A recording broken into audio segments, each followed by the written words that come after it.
Americans have seen nonstop gridlock and confrontation in Washington. Are we doomed to a dysfunctional government?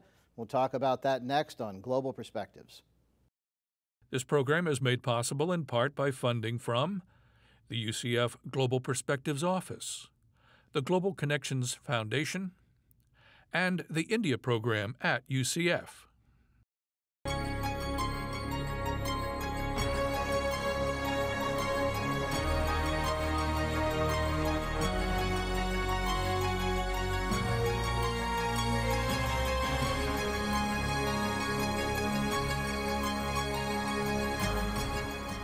This is Global Perspectives with Pulitzer Prize-winning commentator John Bercia, Special Assistant to the President for Global Perspectives at the University of Central Florida. Welcome to the Global Perspective Show. The political landscape in Washington was supposed to change in 2008 when President Barack Obama ushered in a period of hope and change. Instead, it remains as divisive as ever. The 2010 election saw Republican gains in Congress, and now the president seems to meet stern opposition at every turn. To make matters worse, the economy is not rebounding as anticipated after a massive government bailout 2 years ago. What does this mean for Obama and the Republicans who are challenging him? Our guest today, Thomas Mann, Senior Fellow in Governance Studies at the Brookings Institution, is one of the top campaigns and election scholars in the nation. Hello, Mr. Mann. Welcome to the show. Happy to be with you, John. Tell us what the political environment looks like today. Constitutionally, we're supposed to have tensions between political parties, and we certainly do, probably more than we had anticipated or wanted, but are we in a hopelessly partisan environment, or do you see some prospects for improvement? It's a pretty ugly atmosphere. Mind you, this is not unprecedented in American history. We've had deeply polarized, conflictual periods in our history. Early 1800s, the parties were newly formed and seriously clashing.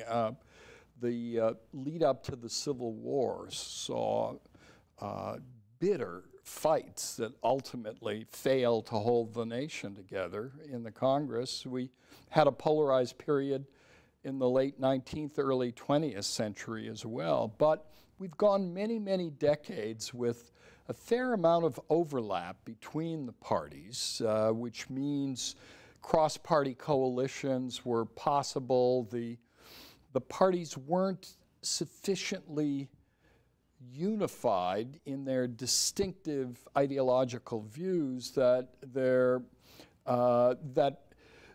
prevented the kind of collaboration, bargaining, negotiation, compromise that is in many ways a hallmark of our constitutional system. But in recent years, these two groups of politicians, activists, and members of the public who identify with either one or the other have increasingly pulled apart. They have different worldviews, values, different sort of ideological orientation, and they tend to view the world entirely through their partisan lenses.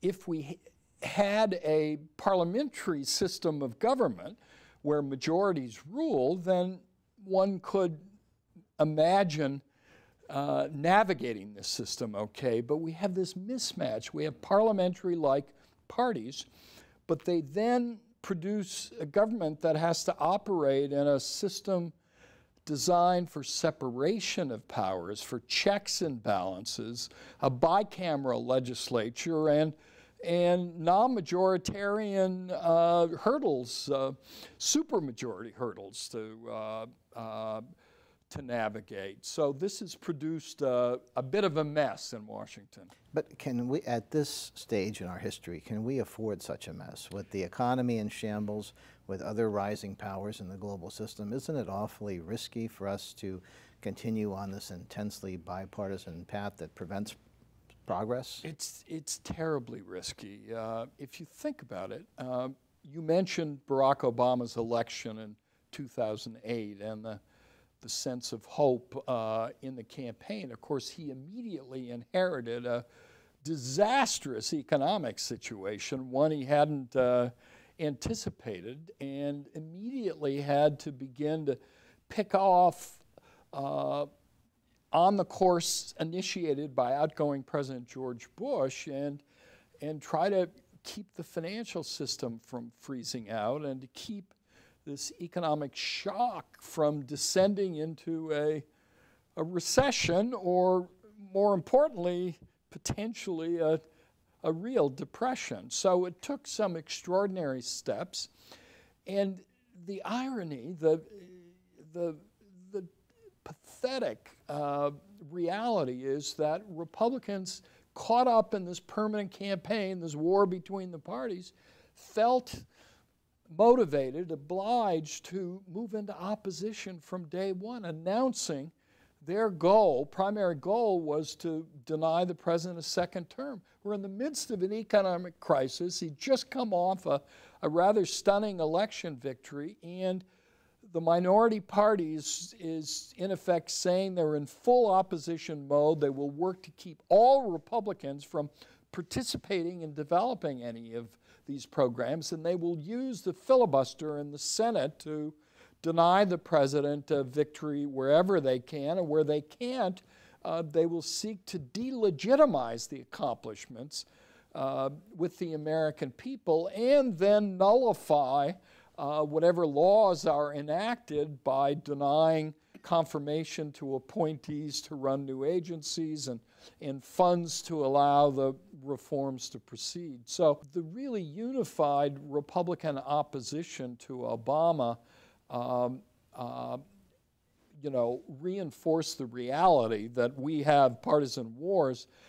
Obama still accomplished a great deal in that period. The initial stimulus, you said it was a huge stimulus. It was, and yet it barely made up for the declines in state and local spending occasioned by the economic downturn. And it involved 40% of it was tax cuts.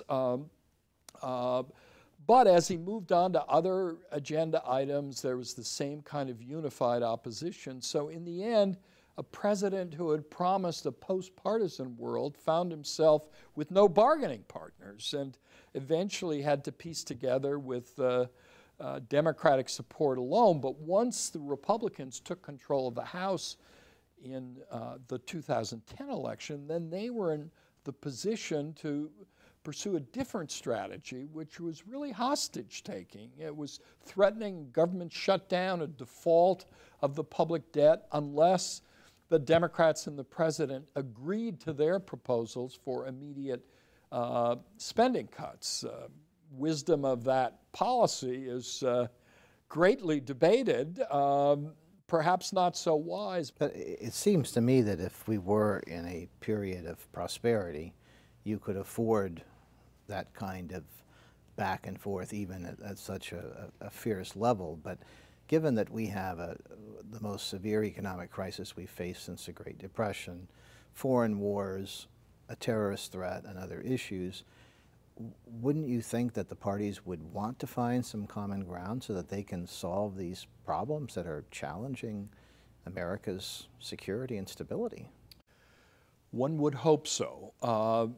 The problems you have identified don't even begin to deal with a whole host of other challenges, namely our position as an economy in a global world where we have lost some of our comparative advantages, where it's hard to provide the same kind of upward mobility that's always been the hallmark of the American dream. We need immediate action to deal with the severe economic recession and the continuing threat of another, that is, double-dip recession. But we also need critical investments in our infrastructure and science and technology and education, improvements in policy across the board, and we have a big deficit and debt problem over the medium and long term to manage. So it's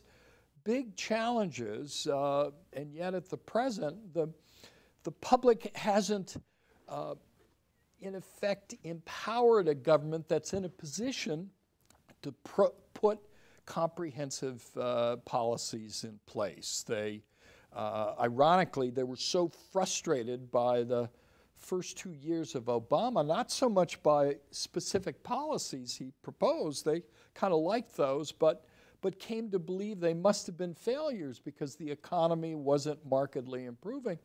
So they sent a Republican majority to the House, and yet this year, since they've been in power, has been the least productive session of Congress in memory. Nothing has happened except long, painful, very distasteful battles that the public has looked with bewilderment and anger at.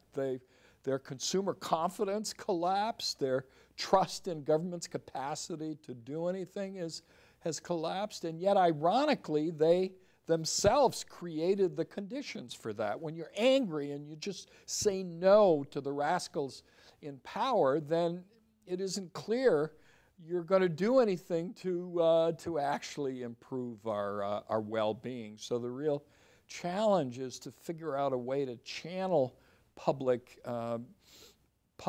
concern, distress, disapproval in ways that actually empower governments to get something done. That means you've got to think of presidential and congressional elections, and you've got to get off slogans and begin looking harder at what the nature of the problems are and whether nifty little statements repeated again and again and again offer any hope of dealing with our problems.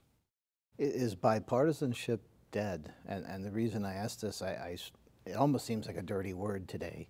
And on occasion, you attend a true bipartisan discussion. I recently was at a National Conference of Editorial Writers convention in Indianapolis where former Congressman Lee Hamilton and Senator Richard Lugard talked about the legacy of 9/11, where we are today. And obviously they didn't agree on everything, but it was a reasoned debate, points of tension, but also points of agreement. And I came away from that thinking, why can't we have this more often, especially on issues of foreign policy? We always used to have a united front on foreign policy. Dick Lugar continues as a member of the Senate, but he's running for re-election and will be challenged by a very conservative Tea Party-based Republican who feels he's too accommodating to the enemy, because that's how they see one another these days. It's the enemy. I do want to stress that it's not a sort of equivalent situation right now, and this is always awkward to say because it sounds as if you're being biased. So the press, as you know, uses the norm of balance. He says, she says, and here's someone who'll condemn both of them, and then you're being fair-minded, but you don't really convey any truth or knowledge in doing so. It's today's Republican Party that has ventured far off course. They are truly the radical party in our politics, the insurgent party, who wants to dramatically cut back the role of government in our lives. That's across the board. Some of them even on our national security defense front, but certainly when it comes to so-called entitlement programs, when they start talking about entitlements, it's almost with a tone of contempt. People are entitled to get these and they don't deserve them. That's Social Security and Medicare. Now those programs have funding problems that need to be addressed in a very pragmatic way. The question is, are you going to do that in a way that preserves the programs and tends to their long-term survival, or are you going to either just deny there's any problems with them or so undercut them in structural changes that the kind of guarantees that have lifted a generation of seniors out of absolute poverty and provided some security will no longer be with us. So The Democrats, on the other hand, who once were seen as wide-eyed liberals wanting to pursue very ambitious expansions of government, are now fighting to retain the role of government that we have known really since the New Deal, in fact, going back to Teddy Roosevelt in some respects. So they're in a defensive position, are speaking not as revolutionaries or insurgents, but as the protectors of programs. Now you can therefore become defensive and against reform and change, and that's bad, but we've now had two Democratic presidents, Clinton and Obama, who've really spoken more in terms of let's fix it. Let's get these programs operating right. And if they're programs that are worth dumping, that's fine too. But government has a critical role to play. It has throughout our history. It has in other countries. It will do so here. There is no policy nirvana simply from a radical reduction in the role of our government. So that's the difference between the parties right now, and it's a difference that the public needs to grapple with. I was discussing this issue with some students recently, and some of them looked very, very distressed, and one said, given this divide, are we doomed? Are we destined to do ourselves in? And I thought that's a frightening perspective, but it looks bleak. Yeah, but the answer is it adds up. If that student and his or her friends and colleagues and others across the country sort of saw this, understood the nature of the problem, and began getting beyond slogans of candidates and asking, tough questions and deciding who's more likely to carry this forward, and then let's let that person have the support in the Congress, and let's continue pressure to be able to get the job done. But it's not going to be resolved in Washington. It's got to get resolved in the country. Is this an opportunity for third parties or other groups to come forward and say we can be part of the solution, or do you think this will be solved primarily by the Democrats and Republicans? Third parties have seldom become a permanent and dominant feature in our politics. The most recent exception was the formation of the new Republican Party in the middle of the last century under the leadership of Abraham Lincoln. That's the last time we really had a replacement. Since then, we've had third-party and independent candidates for the presidency that arise in times when the public feels as if a segment is not being represented in the political arena. Ross Perot did it in 1992. John Anderson did it in 1980. We had a progressive party that challenged the two major parties in the early part of the 20th century. They tend to send a signal. The worry is because of our bizarre electoral college rules, where we elect the president through electoral votes, and if one does not get a majority of electoral votes, then the election goes to the House of Representatives, where each state delegation has one vote. California is the same as Wyoming and Delaware. It could produce an outcome completely at odds with majority sentiment in the country. So third parties and independent candidates run a risk of being spoilers, of in effect giving the public the least desirable alternatives, because they cut from the support of the other candidate. Lots of movements underway, efforts now for third-party movements. Americans Elect is one of those, seeking to nominate candidates who are nonpartisan, bipartisan, centrist. I think their effort is sort of absolutely decent and constructive, but my own view is it's more likely to be counterproductive.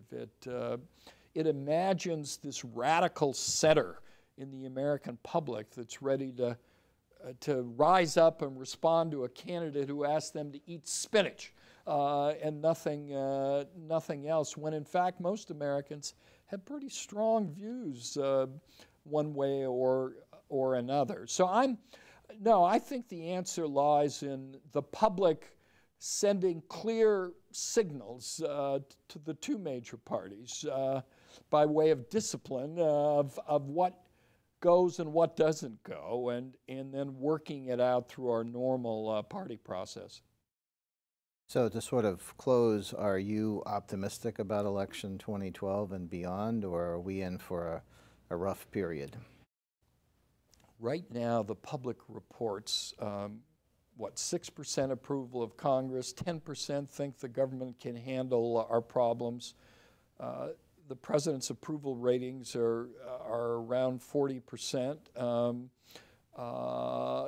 Yet the Republican rating as a party is lower than the Democratic Party. Right now, the public is just appalled with everyone, and under those circumstances, they tend just to take it out on the people in power. If they do that, we'll end up with a Republican president with a very conservative platform, a diminished Republican majority in the House, and a narrow Republican majority in the Senate. So does that provide the ingredients of getting something done? If they pursue a radical agenda, Senate Democrats will use the filibuster to prevent it from happening, and I think the feelings will still be deeply partisan and strong. So it sort of depends. Right now you have a party and its leader who's been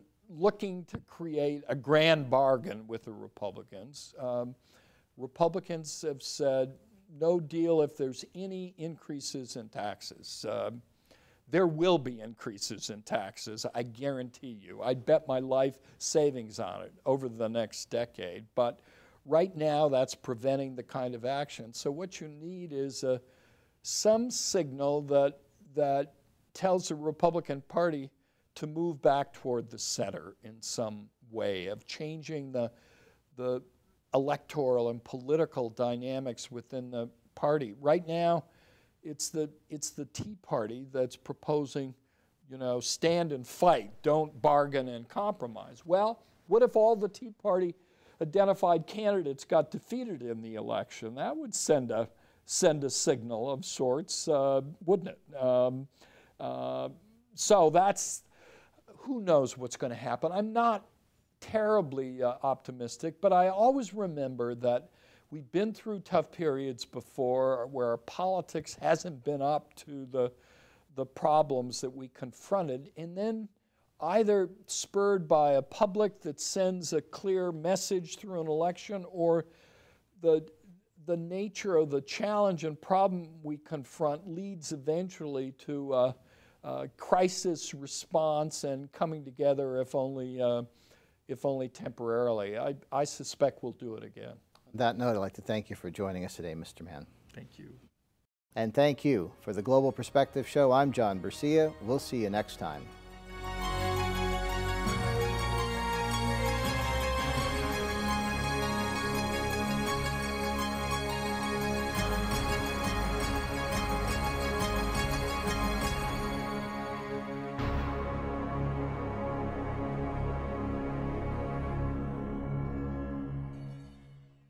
This program is made possible in part by funding from the UCF Global Perspectives Office, the Global Connections Foundation, and the India program at UCF.